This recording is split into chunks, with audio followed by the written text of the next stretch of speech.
Guys, ito pala guys, nagluto pala ako ng guys, sinigang na tinola na tuna guys, tuna buto-buto.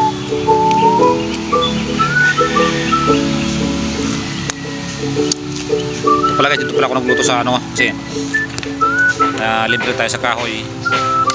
Ayan guys, oh. Sinabawang tuna guys. Dito ako nagluto guys pag kasi sayang din naman yung kahoy, so maraming kahoy dito sa dito tayo nagluto guys. Hindi naman tayo rich guys naging probinsya tayo kaya marunong tayo sa lutong siguro maraming relate din dito sa mga ganitong pagluluto.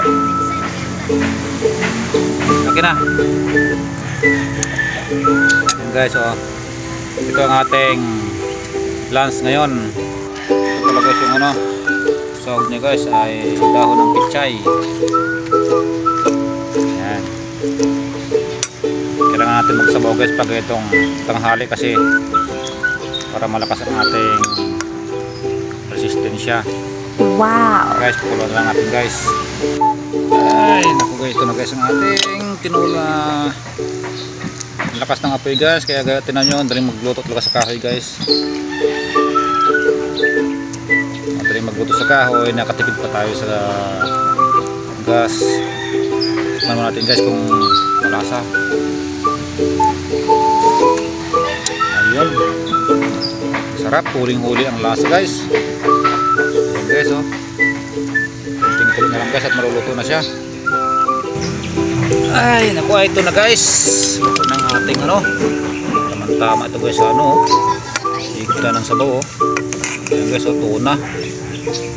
tuna pala ito guys na yung mag-slicean ng laman pero malaman siya guys. Tingnan nyo naman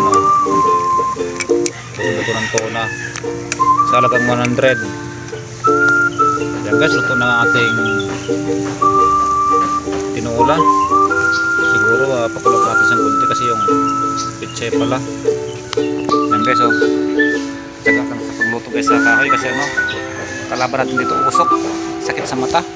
Ayan guys, lapit na, kunting kulot pa para maluto yung pichay.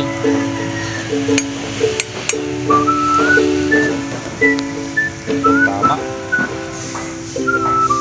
napagkain tayo marito. So guys, hanggang dito lang ang aking video guys. Maraming salamat sa inyong walang sawang panonood sa aking mga video. Maraming salamat. Thanks for watching.